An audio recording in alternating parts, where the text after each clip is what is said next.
Shopping online is totally my vibe, but I'm always anxious that my card information will be stolen.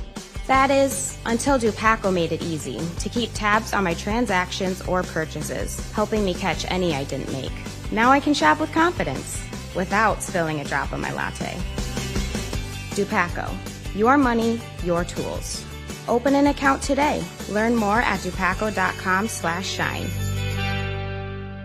All things Hawkeyes, your all-access pass. From courtside to the postgame. Iowa's News Now Sports presents Eye on the Hawks. Sponsored by Dupaco Community Credit Union and PinSocial. A very special live on-location edition of Eye on the Hawks at Pin Seekers in Tiffin. I'm Owen Siebring, and by my side is Mike Howell to my right and David Eickholt to my left. Two of the guys who know more about the Hawkeyes than most folks in the corridor, I've got to say. We've been following the team all year, and this is a very special edition of our show. We've been covering the Hawkeyes for this show in particular for close to 3 years now, I think. This is the third year, yeah. Third year, yep, but we've never done a live on-location episode of Eye on the Hawks, so here we are for the very first one, and no better place to do it than PinSocial, which has been a sponsor this whole year, and we thank them for their sponsorship every single week. And, of course, we're teeing things off with those guys with PinSocial and, of course, our sponsors from Dupaco. The credit union has our mic flags here as well this week, so thank you to our sponsors who have helped us out all year. But we're teeing things off as we talk about the women's tournament. Of course, the team that a lot of people are going to be talking about this week because they're going to be playing their games at home at Carver Hawkeye Arena for at least one game. We are going to assume we're going to have two games that we're going to play at Carver. So let's ask you, David, first. When you first saw the bracket reveal with the Hawkeye women's team as the 2 seed, we figured that was going to happen, but talk about some of the matchups that we see possibly in their future. I mean, of course they're going to put South Carolina and Iowa in the same region, right? That was without a doubt, just with all the storylines and how the last few years have gone. I think this sets up really nicely for Iowa, and most importantly, Iowa got a week off. Like, I don't think you can really overplay that. It was very obvious to me Ava Hyen was exhausted, and that's what happens when, she's battling down low in a very physical Big Ten conference. It's never easy to go against Lauren Betts, who might be the National Player of the Year. I think it's probably Sarah Strong from UConn and how great she's been. And also to get Hannah Stolke healthy. I mean, you need to remember, it was a little bit surprising Hannah Stolke was able to play all of the Big Ten tournament because Jan Jensen even 2 weeks ago said, look, this is a, quote, significant elbow injury. And they ended up going to the wrestling facility because it's a common wrestling injury, and they taped it up a certain way, and she felt comfortable enough to go. And obviously she had some heroics against that game against Michigan, and to fight through all that pain, the adrenaline rush, I'm sure, was there. But I think this sets up very nicely for Iowa. They are 30-point favorites over Fairleigh Dickinson, who, by the way, they've won 40 straight conference games. Impressive. And they're currently on a 22-game winning streak. So winning is hard at any level. Give them a lot of credit. And I'm very interested when we get to that topic, guys.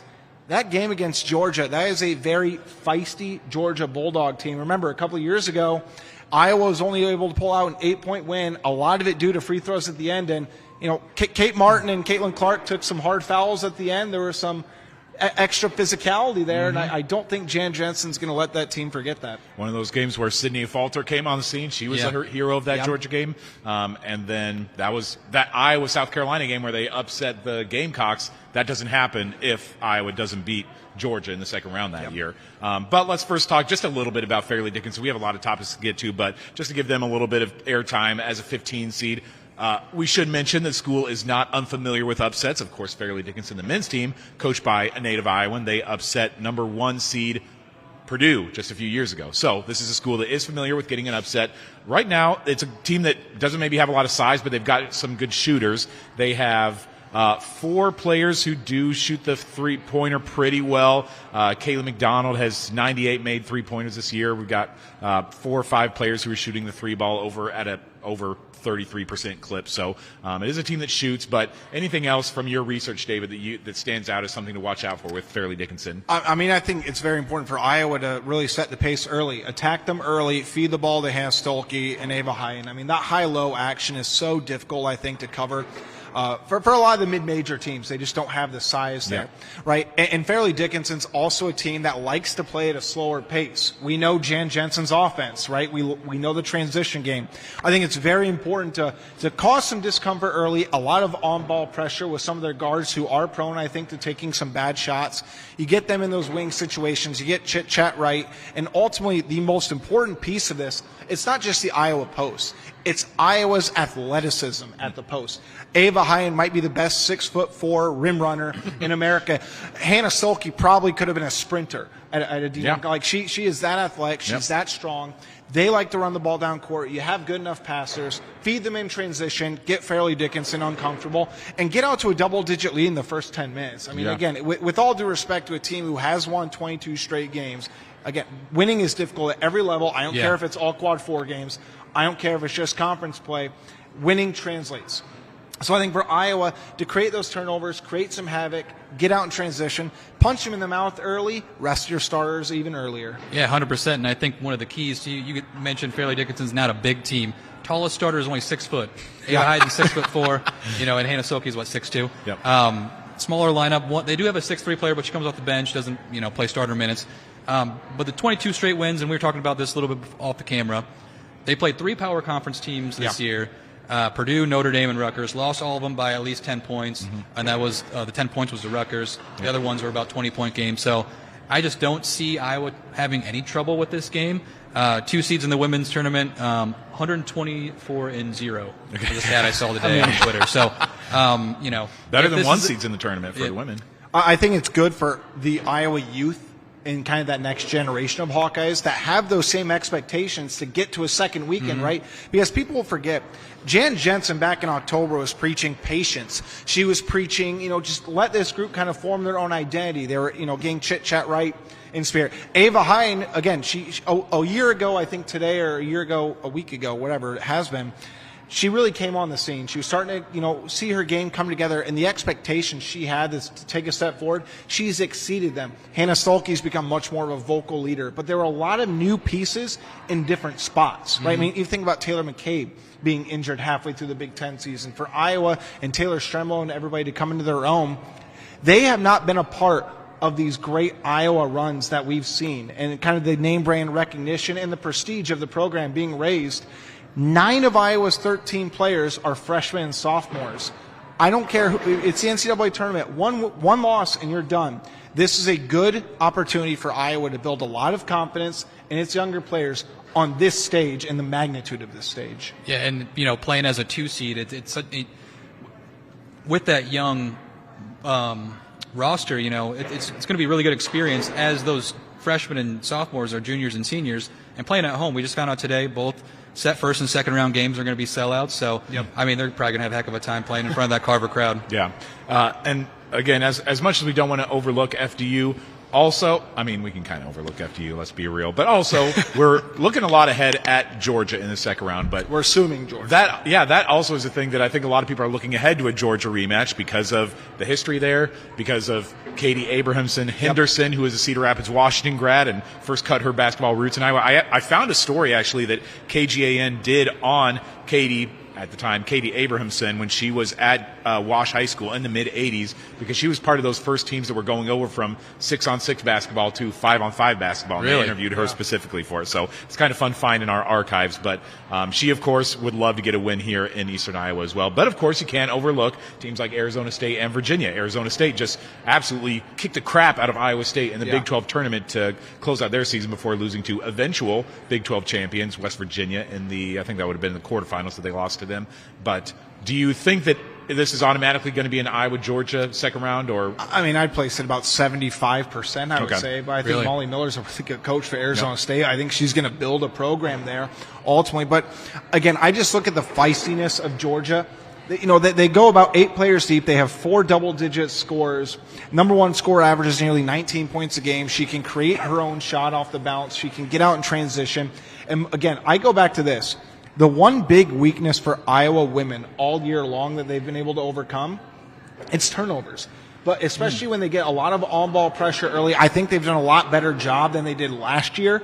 But if you get picked up all 94 feet, and I think Hannah Stolke and the adjustment that Jan Jensen made in the second quarter against Michigan, to have her kind of around that logo area and to dribble the ball up, and credit Hannah Stolke because she has not always been able to do that. So her to take that step forward to do that, Michigan had no adjustments to that. But you know that's something Georgia is 100% going to be able to look at, and they are going to scout. But they're a very high-pressure team. They want to get out in transition. They like to run the ball up and down. Iowa's style of play is not going to, they're not going to be impacted by Iowa's style. And I go back to my interviews with Caitlin Clark. I go back to my interviews with Kylie Fierbach and the women that have been a part of these great runs.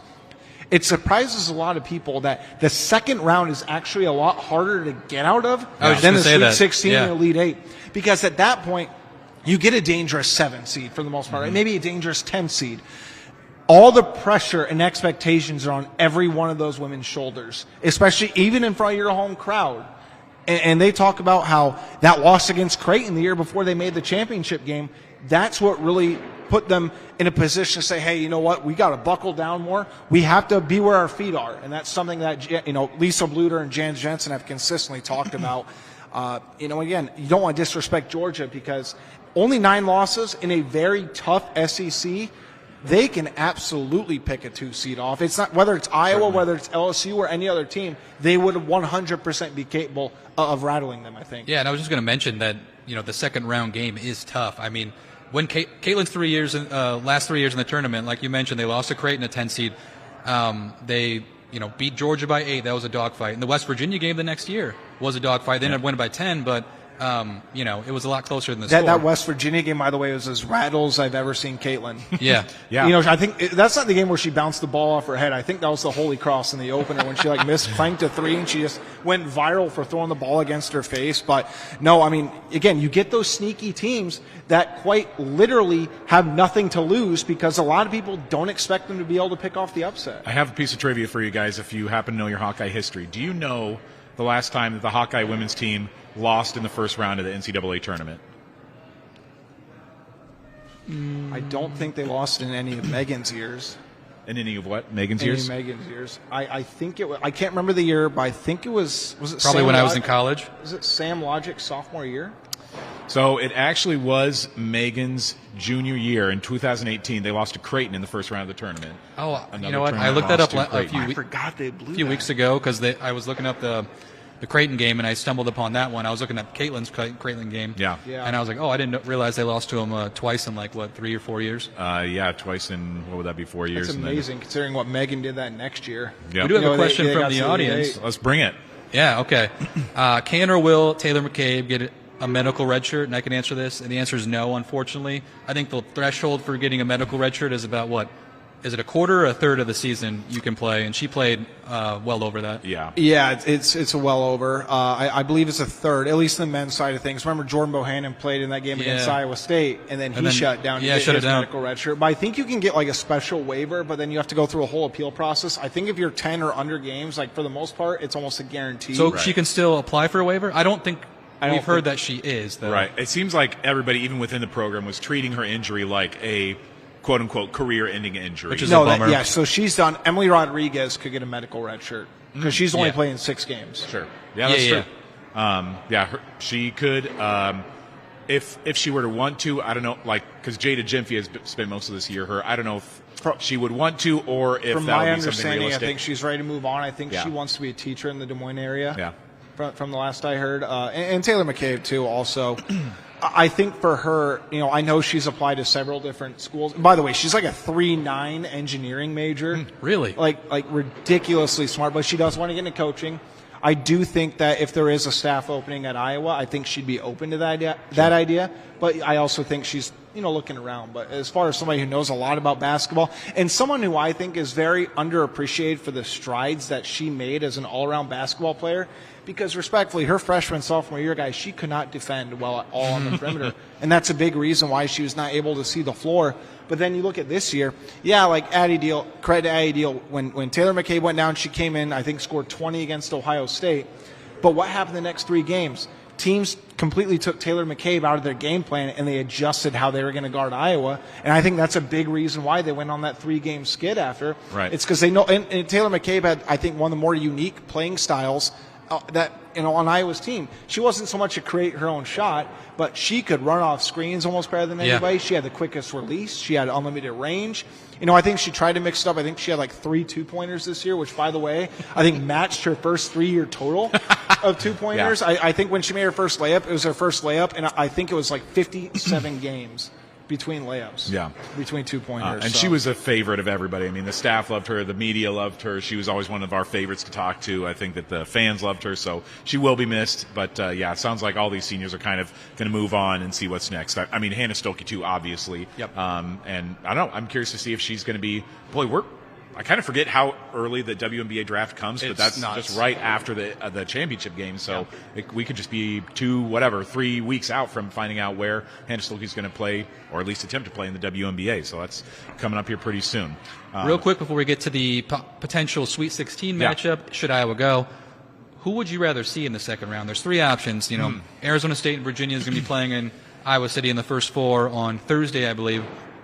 And then, they'll play Georgia. The winner of that will play Georgia. So, who do you think matches up better? Who would you rather see play? Let me just give a statistical oddity that maybe would favor Iowa in the Georgia matchup, just numbers-wise, not really. Their last 9 games, they've alternated win-loss, win-loss, win-loss, win-loss. Their last game was a loss, so they could win against Arizona State, and then their next game would, by virtue of that, be a loss. I think Ohio State men did that when they came to Iowa City. Oh, really? Yeah. I think they. I don't think they won consecutive games all year. Up to that point, I think that was the Ohio State men or the Georgia. I don't think they lost. I'm sorry, they did not lose multiple games in a row all year or something like that. And obviously, they ended up somehow getting an 8 I think seed. If you're Iowa, the team maybe that you want to see the most is Virginia. I only say that maybe because I know the least amount about Virginia, so I don't know what they bring to the table. I've seen Arizona State in person. I covered one of their games against Iowa State this year, and then they got dump trucked by Iowa State in Ames, but then they kicked the crap out of them at the Big 12 tournament, and so I think that can be a tough team, so I think Arizona's the weakest of those 3 teams. I won't pretend to say that I watched any Arizona State or Virginia women's basketball games this year.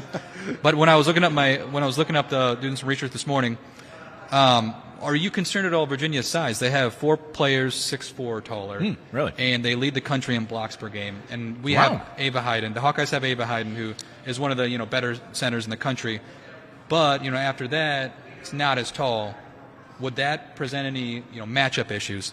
I think a little bit, but I also think nobody's been more battle tested than Ava Hayden, because you look at all the elite posts in the Big Ten, and Ava's probably seen almost every coverage. And the other part is, I don't think they've guarded a post like Ava Hayden. I mean, again, you're talking about an uber athletic 6'4" girl who, by the way, she doesn't dribble the ball rarely ever. She did tell me she still likes her one dribble, and Jan, I'm not going to say is coaching her out of it, but she's a little bit wary of it. But the other side of it, too, is you look at the confidence that Ava Hayden has from mid-range right now. I mean, she's shooting the ball at an incredible clip. She's a very difficult cover. If she doesn't drop 20 a game in this NCAA tournament, quite frankly, it sounds crazy because I hate placing expectations like this. I'm going to be stunned if she doesn't get at least 20. So I would say Virginia from this aspect also. Arizona State, I just feel like is very pesky. They've had a few big performances this year, and I think their ceiling when everything's rolling is higher. I think Virginia probably has a higher floor than Arizona State. Okay. I think Arizona State's ceiling's higher, and I just think you want to avoid if everything's rolling. Yeah. You don't want to see them. And again, Georgia, I think it's a difficult game one way or the other. But I also would be very confident saying, regardless of who Iowa plays, I think they're going to be at least a 7-point favorite against everybody. I'd agree with that. And Arizona State is 15th defensively in the defensive efficiency on Torvik, so that's kind of their strength. Offense is closer to 90, I think. So that's what kind of game you'll probably see is them trying to muck everything up and trying to limit Iowa's possessions. We want to thank PinSocial again for obviously letting us come out tonight and for helping us tee things off today on this live on location podcast. We're not going to get too much into the weeds of Final Four predictions for the women's tournament, but I do want to hear a couple of things from you, David. First, I want to hear a national champion prediction, but I also want to hear how deep you think Iowa goes at the end of the day. Do you think this is a team that gets to second round, Sweet 16, Elite 8, Final Four, championship? How far do you think this team can go? I think Iowa gets to the Elite Eight. Okay. I mean, I think they win a very close game against TCU. Again, I have all the respect in the world for Olivia Miles. Remember, she was Hannah Hidalgo's number 2 for a couple of years in Notre Dame. Transferred, got a bunch of money, I'm sure, to go to TCU. Because remember, she could have left him in a top 3 pick last year in the WNBA draft. And I think she's going to be around that again this year. I think Kylie Feuerbach and her, guarding each other one-on-one would be a lot of fun for a lot of viewers. I think it's going to be one more of the fun Sweet 16 matchups. I think South Carolina just has too many big-time players. Dawn Staley's still a tremendous coach, tremendous motivator. I think you can tell the girls that she has love to play for her. But again, I think if you go back to before the season, you look at the roster makeup of Jan Jensen and this Iowa team, and you got told, hey, you're not going to be a top 5 preseason team expectation-wise. You're going to end up number 2 after losing a starter, by the way, your best shooter, and you're going to be number 2 in the Big Ten tournament. You're going to be in the championship game, and you're getting to the Elite Eight. Every single Iowa fan is signing up for that because it lays the foundation for something special over the next couple of years. National champion, I think, is UCLA. I think UCLA is the best Big Ten team that has ever played in this conference. The size, the versatility, the shooting on both ends of the floor. Experience, Hall of Fame head coach and Corey Close. Yep. I think they're long overdue for it. And quite frankly, I thought it was ridiculous UConn got the number 1 overall seed. I think that was by fatigue. I know they lead the nation in a bunch of categories, but they're playing in a glorified mid-major conference. The Big East is not a great women's basketball conference. Takes nothing away from UConn how great they are. But UCLA had 19 quad 1 wins this season. That's double of what UConn has. And I don't know how you don't put them as the number 1 overall seed. Again, you're getting into semantics. I think UCLA takes on UConn in the national championship. It's weird just because it's UConn, right? Like the brand speaks and again, for itself. Sarah Strong and Gino they have a tremendous basketball team. Like you can't take anything away from what that program's done, and they're undefeated. So I understand that. Yep. But UCLA with the 19 quad 1 wins. Insane. Iowa has more ranked wins than UConn this year. I think Iowa has 7 and UConn has 5, which they played each other and UConn blew Iowa out. So it's not like I'm saying that they're better. UConn's ridiculous. They're still really good. Them. That's going to be good. A really good title game if chalk runs through the bracket. What's interesting is how much I think Iowa fans have at least had on their radar some of these UCLA players for a while. Number one is because when Caitlin Clark had that documentary produced by ESPN a few years ago, of course it was about 3 players, Caitlin Clark, Camila Cardoso, and Kiki Rice from UCLA. And when she was she just a freshman in that documentary? I think she was a sophomore in that documentary. She was a sophomore. And so I think that she kind of came on the radar. Lauren Betts, I feel like there was was there some sort of connection between Lauren Betts and Addie O'Grady or something? I feel like maybe they went to the same high school. Okay, that's what I was thinking. They were high school teammates. They were high school teammates. When she was in the portal, I think people thought, could she get lured to the Hawkeyes? Iowa had reached out. Yeah. But I think Lauren also loved the California lifestyle, and based on seeing the weather this weekend, I don't blame her, quite frankly. Hey, it's going to be 74 degrees on Saturday. But remember, apparently, Lauren Betts, I believe she was at Stanford before, so I mean, she'd gotten the California kind of feel for everything. And UCLA, I mean, again, to be coached by Corey Close, you can love Lisa Bluter, you can love Jan Jensen. I mean, Corey Close is in that very, very upper echelon of women's basketball coaches, not just in college basketball, but across women's basketball in general. That is a special UCLA team. Man, TCU, though, I think that they maybe haven't gotten as much recognition this year because the Big 12 has not been that great overall as a league. But even when you look at some of their losses, they lost to Utah by 10. That was their first loss. 2-point loss to Ohio State. 2-point loss to Texas Tech. 1-point loss to Colorado, and then they lost to West Virginia in the Big 12 title game. All their losses are so close. That's a team that you don't want to overlook. And it's hard for me to make a prediction. I haven't filled out a men's or women's bracket fully yet, frankly, and so I don't have until today. I don't have a lot of predictions on who's going how. I would far. imagine it's a pick 'em for the book side of things. I think it's going to be maybe a minus 1.5. I think Iowa's deeper, and I do think maybe TCU gets favored just because of the experience.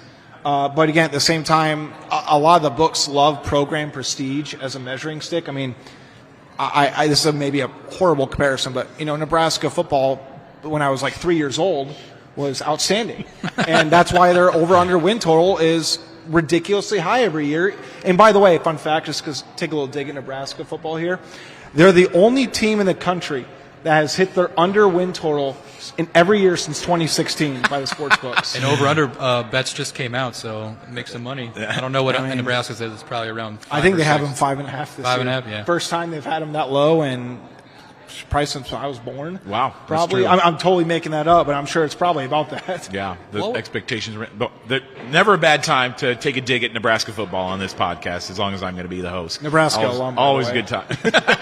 Always a good time to bring it up. With that. We should say, like, we've talked about the youth of this team and some of the expectations that we came into the year with, and how, again, finishing second in the Big Ten, especially finishing second to a UCLA team that's as good as they are, boy, you got to think that this team has, like, overachieved at this point in the year. Yes.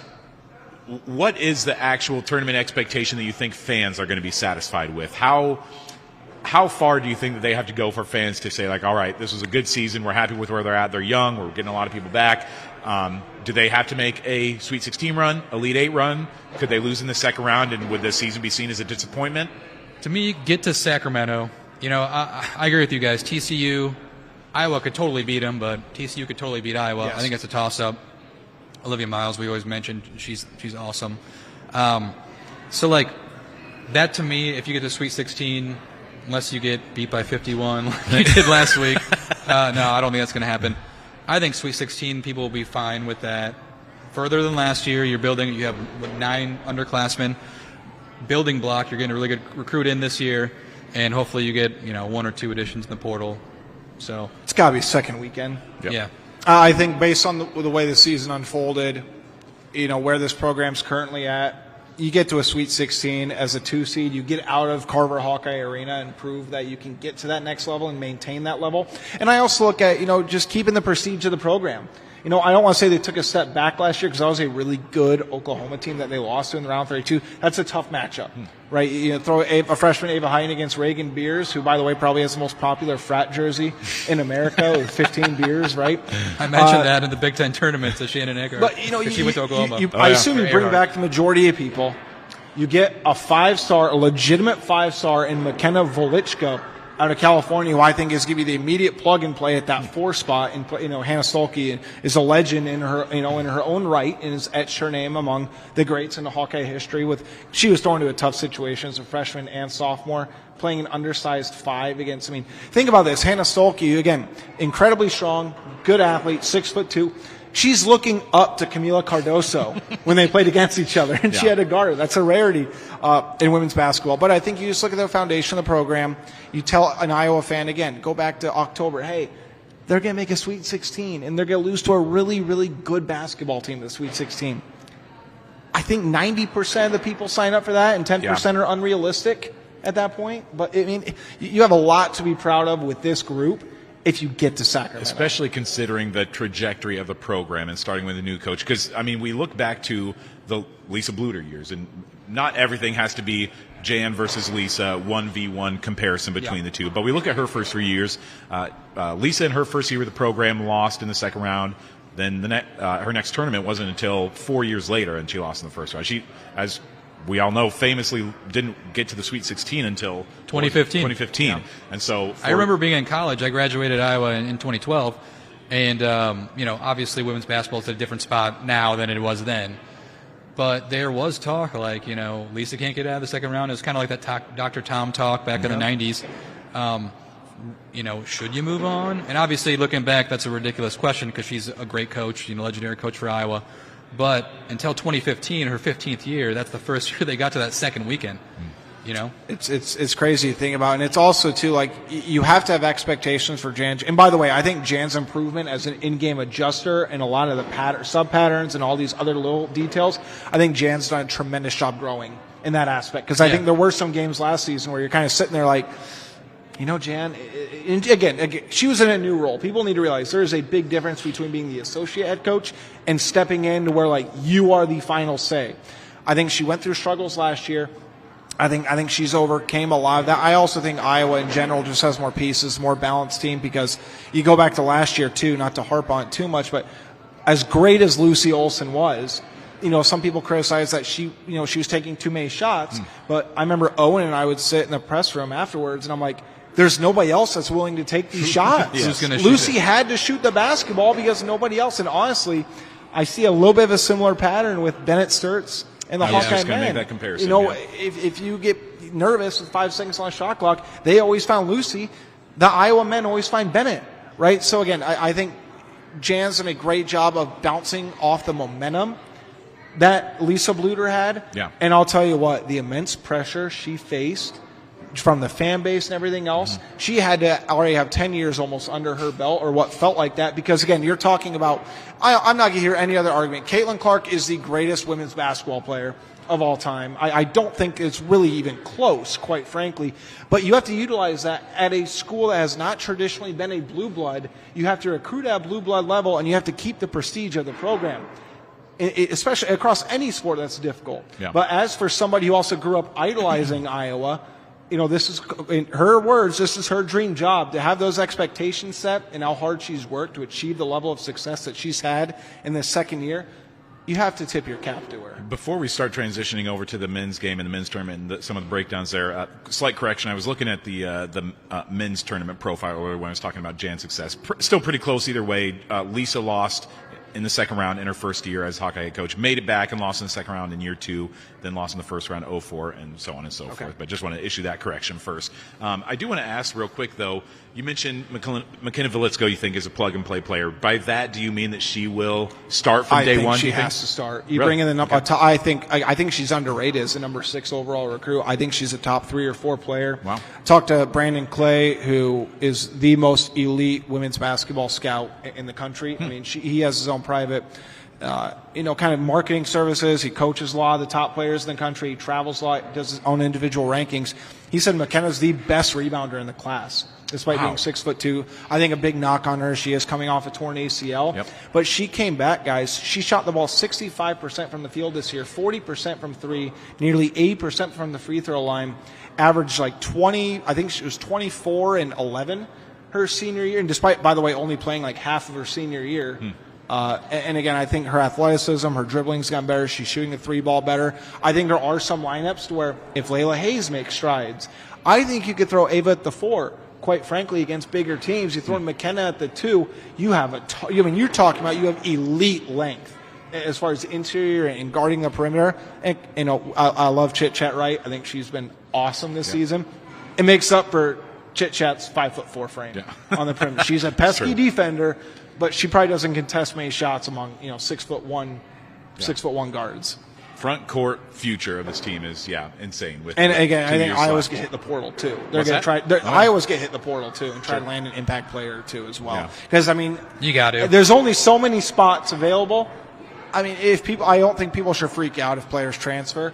This is the new norm. Iowa, across every sport, I think, has done a really good job of retaining its current players, because that's a big struggle for a lot of programs in the country, even the top programs in the country. Have we broken down the women's sufficiently? Anything I think else so, yeah. All right. Well, let's transition over to the men's draw. Again, I think both David and I were at the selection reveal show the other night when we had to wait. We had to wait until the final bracket for both the Iowa men and the Iowa women. Of course, I feel like ESPN does that to us every single year, where it's like the very final bracket that you have to sweat it out until you can finally. You just want to get your work done. Go. First bracket. Give us the first bracket. Exactly. But we eventually did see them. I think one of the last 4 teams revealed. I think as that 9 seed against Clemson in the first round. Any initial thoughts about Clemson? How much scouting have you been able to do about this team? Yeah, I mean, I've been able to do a lot. So Iowa, as you can imagine, is the slowest paced team to make the NCAA tournament. Okay. Clemson is the 3rd slowest. Really? 333rd tempo-wise in the country. A big deal. This is why I think Iowa's ultimately favored. Carter Welling, who was their lead rebounder and their second leading scorer, tore his ACL a couple weeks ago. He is out for the tournament, but Clemson was still able to beat North Carolina in the ACC tournament. They're a very well-coached team. Their head coach knows a lot about Big Ten basketball. He was admittedly a Big Ten basketball junkie. And this is my favorite thing. Ben McCollum the other night said he knew nothing about Clemson when we interviewed him. Was he lying? So Isaac Trotter, who does a terrific job for CBS Sports and college basketball, he replied, I think Chris Hassler, someone put it out that he'd watched post pressers, and Isaac Trotter replied, he's lying. I promise he knows everything about Clemson. And I get it. Like, Ben McCollum is kind of would you classify him as media savvy? Owen, I think he's really media savvy. From day one. I mean, literally from the moment he stepped on the campus, he's been so media. So great with us. Done one-on-one interviews, I think, with both you and myself. Yep. He's loved working with the media because I think he knows that helps spread the visibility of this team that he's trying to get back to equal popularity with the women's team on campus. Yep. So, yeah, I'd say for sure Ben McCollum definitely media savvy. So I think it's funny how, again, I'm not saying he's lying, but like I get it from his perspective. He doesn't want to give away what he sees out of them because Clemson, if they find word, they might adjust, right? So I will say this about Clemson. They're not overly explosive. I think they defend very hard. I think they're going to double team Bennett Sturts a lot, especially in screen situations. And here's a mind-boggling stat for you about Bennett Sturts, and maybe one of the more concerning ones, because I think all three of us have classified Bennett as a really, really good shooter, right? Especially from three-point range. In his last 5 games, he has taken 33 three-pointers coming off the screen. He's 5 of 33 coming off screens in that span. But again, you expect him to shoot probably at a 40% clip. But I always boil it down to this. Clemson, they're a balanced team. They're not overly big, but they guard well. They're physical. And I do think they're going to have a strategy outside of Carter Welling, despite him being injured. I'm going to be very surprised if we don't see an elite Bennett Sturts game. I think he's been kept in check for a couple games. I mean, go back to the Michigan game. I know he had like 21 or 23, but he was 7 and 23 from the field. Go back to Nebraska, only had 11 shots in that game. And again, I'm not blaming him. He was being face guard and pressured like crazy. I mean, with respect to Cale Combs, it's a big reason why Cale Combs had 18 points against Nebraska. They were leaving him open, right? Yeah. And if I was scouting Iowa, I'd probably do the same thing. I think we're going to get an elite Bennett Sturts game. I think Ben McCollum and his staff are as good as anybody in the country at scouting opponents. I think Iowa's lacked kind of that execution of the game plan in some instances. And I think that's just the adjustment that Ben and his staff are making. Okay, this is Big Ten basketball. Being a part of it and watching it's two different things, right? But again, I think Clemson's a really good team. I think they're a legitimate 8 seed. I think Carter Welling's injury is going to hurt them a lot, but I also expect it's got to be Tavion Banks and Alvaro Fulgaris to make up for that. They got to attack, man. They have to attack their posts. Brad Brownell's a great coach for Clemson. This team has won 23-plus games each of the last 4 years. It's very easy for me, I don't know if you guys are the same, that like it's easy to forget tournament results even from a year ago. Do you remember that Clemson was an Elite 8 team 2 years ago? I looked it up, but I couldn't remember off the top of my head. It's a good program. Yeah, they've really turned a corner. It's a legitimately very nice program. He's been there since 2010. Like they love. I mean, same year Fran got hired. Interesting. I don't know if he, was looking at Iowa or whatever. I know he's a Big Ten guy, but we'll have to go back in the archives and check that out. Well, the other part is I think a lot of people know Ben McCollum. I mean, there's a reason why we've repeatedly said Ben McCollum is one of the best X's and O's coaches in all, and not even just college, the NBA. NBA coaches call him all the time and ask him for scouting reports and different stuff he runs and tries to learn from. I would argue he was one of the most respected, not just D2 head coaches when he was at Northwest Missouri State. He was one of the most respected minds across basketball in general. So let me ask you this, though, when you say stuff like that, because I do believe it. But, I think what he did in the first year is amazing, 21 wins, back to the NCAA tournament. Do you just think it's just a lack of, I don't want to say talent on the roster, but it's not a Big Ten roster pretty much? Is that what's holding Iowa back from, I think 8-9 games in the NCAA tournament or death traps? Because, you get Florida next, you get a 1 seed, you get a great team, a team with 3 NBA prospects in their front court. You really don't have a shot against them, at least in my opinion. Yeah. But, is that what's holding Iowa back? I think there's a couple things. And one, I don't want to disparage the guys on Iowa either, but I also look at this. Some of the highest paid players on Iowa haven't met expectations. I mean, when Brendan Hausen came to Iowa, I think every single beat reporter TV guy said he was going to be the starting shooting guard for this team. 100%. And Brendan Hausen, quite frankly, it has not worked out. No. Now, that's not disparaging his Ben McCollum and everybody's repeatedly said, he has been a class act. He's been a great teammate behind the scenes, and you see his energy on the bench. You saw his energy when Iowa got selected for the tournament field. He was the first guy seated when we were watching, celebrate with his teammates. So again, you have to give him respect from that instance. He's been a great teammate. He has not performed on the court. I'll go back to Alvaro Felgueras. He's the X factor for this team. Ben McCollum knows it, quite frankly. But I also think you look at Alvaro and, the teams Iowa was recruiting against to get him here. Iowa probably had to pay him a pretty penny to get to Iowa, right? Some games he just looks dynamite. Like, he strikes me as a guy that's going to be a 10-year plus pro overseas, and he's going to be perfect for it. 6'10" player, can shoot the 3-ball, can rebound, he can dribble, he can do crafty. He's a good passer, a much better passer than I thought. But he has so many careless turnovers, and there's some games where you're just begging him to shoot the ball. Yeah. And that's why I was so impressed with him against Ohio State. There was the one possession in particular. I think it was his second three-pointer with like 2.5 minutes to go. 24 or 25 seconds on the shot clock, he got the ball back and just fired it from like 4 feet beyond the three-point line and drilled it. And I sat there saying, that's what we've been waiting for. All season. That's what people have been wanting to see. We've won 3 of those a game. That's what Ben McCollum, now look, maybe not that early in the shot clock, but he took it, he made it, and I think another death trap for this Iowa offense, and I want you guys' opinion on this, Iowa's turned down too many good shots with 6 to 13 seconds on the shot clock. They've gotten open shots 100%. And they won't fire it. Yeah. Sometimes I'm sitting there and I'm wondering if this is coming from the top, Ben McCollum. Obviously you want to limit possessions because when you're not as talented as someone, the way to compete is to limit possessions and get turnovers. And if the other team has more shots, has more possessions, they can score more points. So that's one way to win. I wonder if that's the game plan going in, because there'll be an open shot with 15 seconds left and they'll turn it down, and then we end up getting a shot with 3 seconds left with someone right in your face, and it's like 5 feet behind the line. It's like, why don't you just take the other one, When all else fails, to give the ball to Bennett. I had a nickname. It was called Bailout Bennett.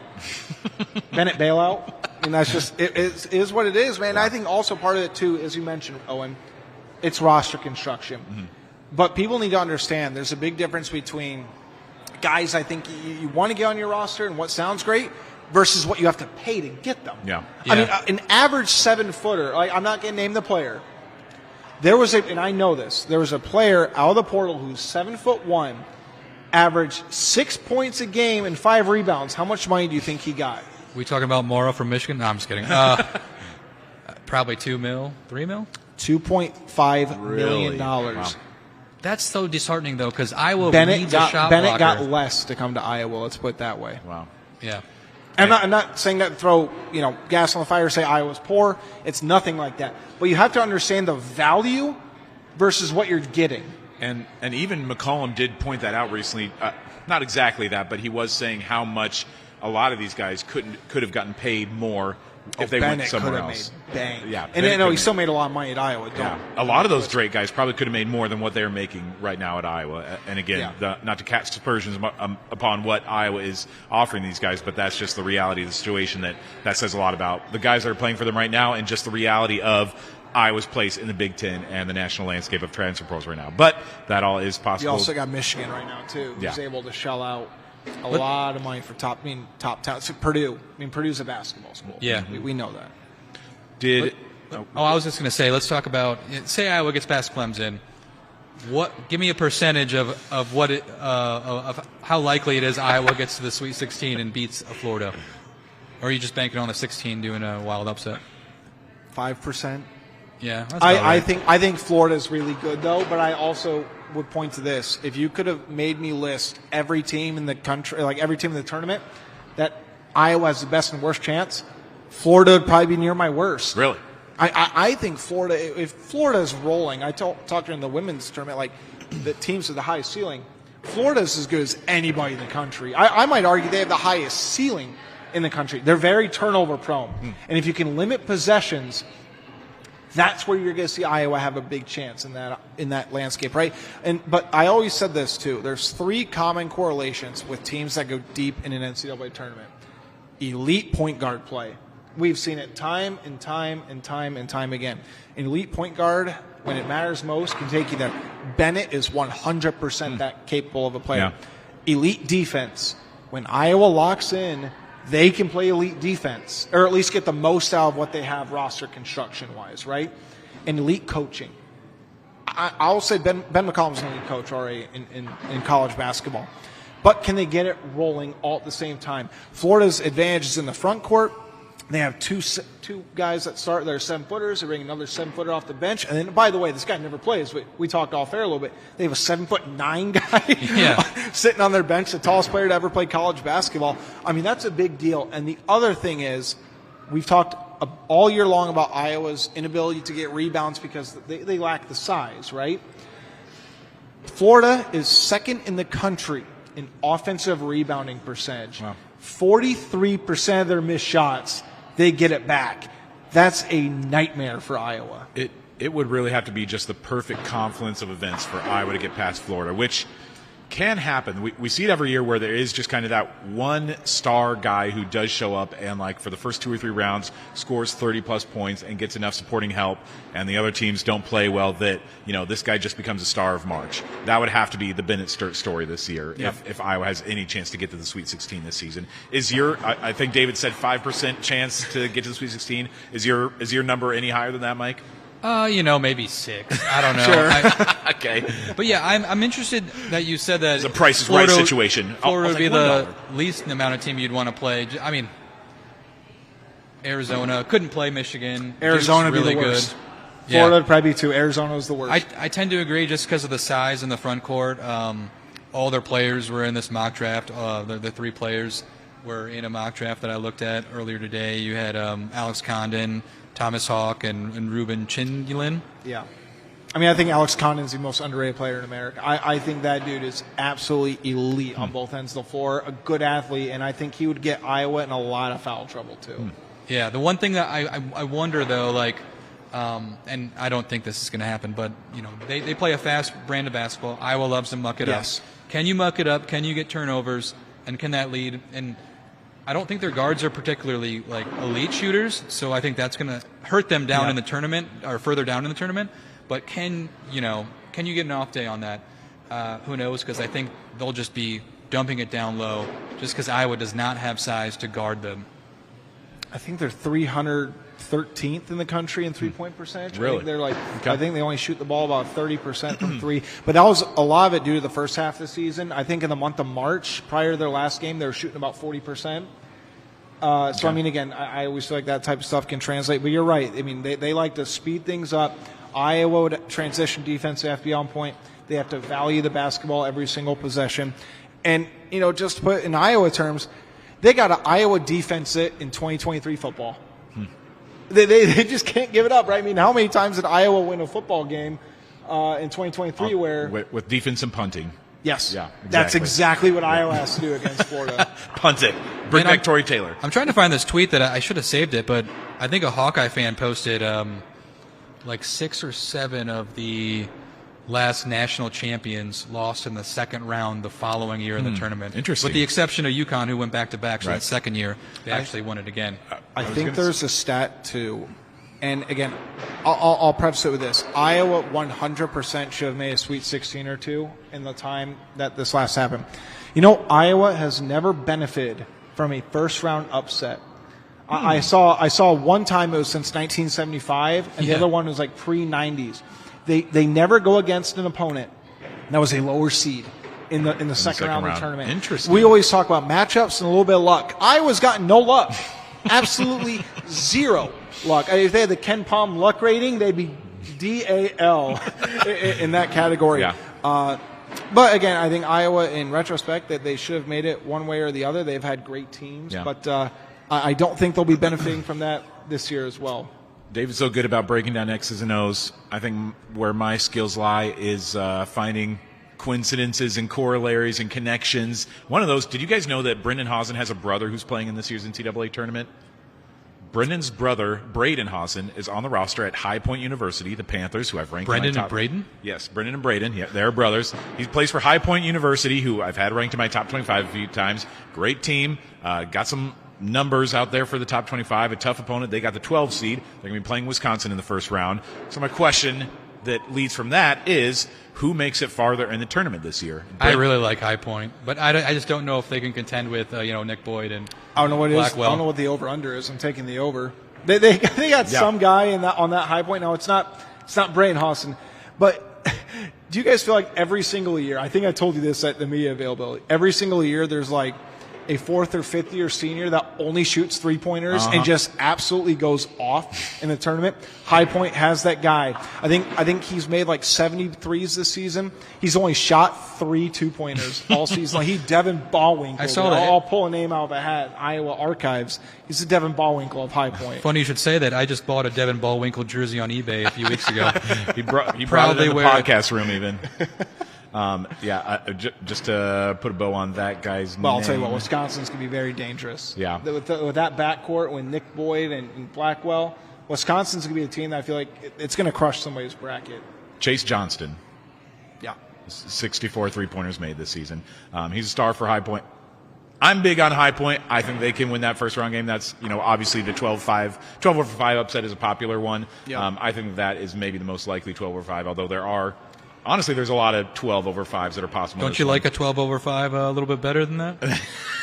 Owen, there's one more that I would like to see happen up in the top left corner of the bracket, Northern Iowa against St. John's, but realistically, I have a hard time seeing you and I pull this one off. I want your reaction to this. He saw me in absolute shambles during the tournament because I was so convinced we were about to get the Franwich versus the Hoiberger again. I was so sure with the way the bracket was setting up, it was going to be Fran McCaffrey versus Fred Hoiberg, Penn in Nebraska in that first round. And I legit was almost cheering for it as we were covering this. I put both hands over my face. I'm like, man, that would have been so fun. But I will say, Brad Underwood and Fran McCaffrey, still a great matchup. Absolutely pretty much pristine. Yeah, 100%. Premier television right So now. I got some trivia on that matchup because I just, obviously Fran coached here for, 15 years.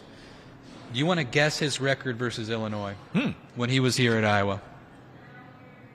I would get. I feel like they have not beaten Illinois a lot in the last 15 years, so I'd say that he's won less than 25% of the games against them. They only played, I think, one time, and every one of the Kofi Coburn and Luka Garza years, I think they only played one time. Maybe they played. I think they played in the tournament. They one played other time. twice in the 1920 season that got tournament canceled because Iowa beat them, and then Kofi Coburn beat them in Illinois. I'll say 3-17. So they've in the last 11 they're 1-10 against them. But Fran was 11-16 in the middle part of his career. Illinois wasn't that great, so he got a lot of wins during that. So still not a great record, but I wonder if his Penn Quakers can do anything to the Illini this week. But at the end of the day, though, so I brought it up at least comparing the Hasen brothers. Do you guys think that when you're filling out your bracket, is Iowa winning their first round game against Clemson?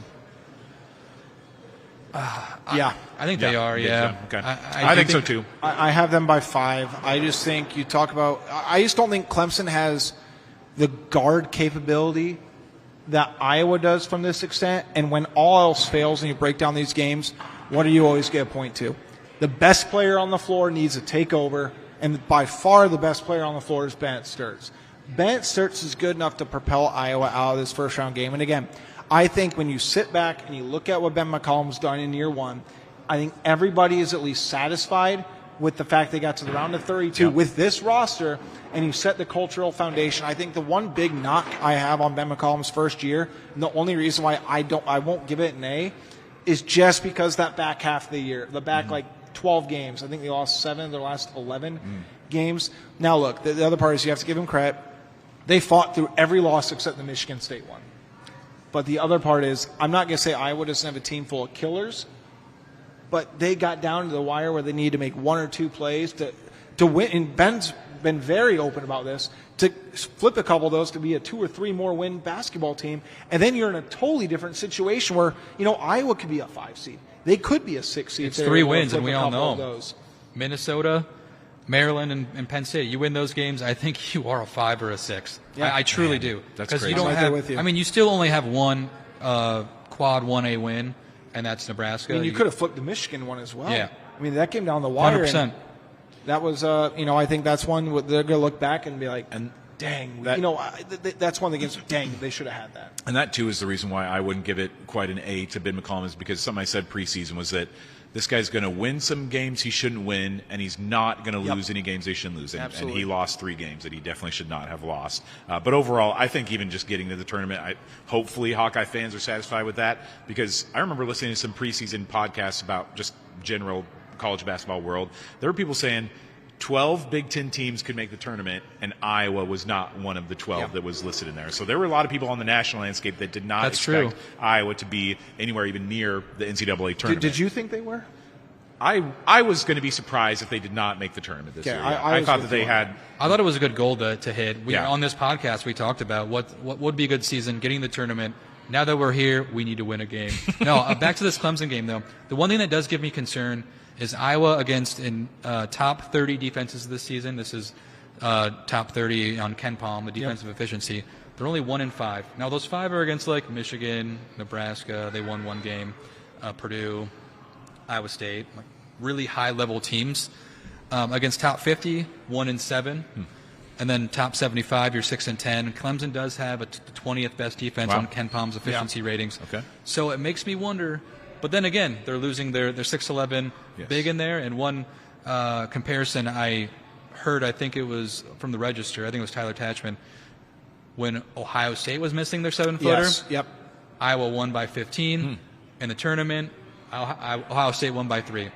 Is there going to be that big of a difference? But the other part is Ohio State had Bruce Thornton. That's true. Clemson has nobody that's Bruce Thornton because I said to people, look, he could not miss. Cale Combs did a terrific job on Bruce Thornton in Game 1. I'll be honest, there was no way they were going to replicate that. Like Bruce Thornton, credit to him, man. He stayed at Ohio State. He could have gotten paid to go elsewhere. This is a guy with over 2,000 career points at Ohio State. He's an all-around playmaker. Not really, I would say, a big threat from the perimeter. He can make 1 or 2 a game, but he was like that big physical guard that could drive. And that's the one big pause I have about Iowa's defense. They have not been able to contain those athletic, explosive guards. Look at Nick Boyd, who, by the way, probably should have been an All-American this season. I gave him a lot of crap because he's almost as old as I am, still playing college basketball. But the guy still gets it done, right? He was explosive for that team. Penn State had a couple guys that are be able to use an explosive first step. And when you don't have guards that confront them for 40 minutes and you don't have a true rim protector, eventually they're just all going to go downhill on you. We saw it in the Indiana game for a stretch as well. I wish I could remember the player, but he had like 12 straight points, and he was doing the same thing, going to his left, running right by, and scooping and scoring. An Indiana team that we talk about the money out there that I think I saw a graphic recently that Indiana spent more on their roster this year than any other team in college hoops. There's a little, but there's a little bit of a caveat to that. The money they included was the buyout for the last head coach and to get Darren DeVries to Indiana. Okay. So it wasn't fully on the players. Again, I know people want to poke fun at Indiana. We could talk about how they've underachieved probably as long as Nebraska football has. But Indiana is still very much a blue blood. They're an elite job with unlimited resources as shown by their football program, which was horrible, and now it looks like it's going to be the cream of the crop in that sport as well. But the money there was the combination of coaching buyouts, bringing in Darren DeVries, and obviously giving him a roster. Yeah, I've got 2 points because we're running up against it. 4 minutes left in our show tonight. It's a concerning stat, and then one that's uplifting and maybe can give you some confidence in Friday. Since the month of February on barttorvik.com, where you can sort data by date, Iowa's defensive efficiency ranks 84th in the country. Yep. So not very good. But the bright spot, though, I think Cooper Koch's shooting. In the last 3 games, he shot 6 for 12 from 3 against Nebraska, 5 for 8 against Maryland, and 2 for 3 against Ohio State. So he's been shooting a lot better. I'm happy you brought him up because I think that's going to be another difference maker. We talk about giving Bennett Sturts a break and taking pressure off of Bennett Sturts. Cooper Koch is the guy. And, look, I get Cooper hasn't shot the ball well. He did for, 22 games or whatever it was. For me, it was never a matter of if he's going to be able to put it all together and shoot the basketball well. It was a matter of when. Look at great shooters. When you look at Cooper Koch, his release was the same. He was quick.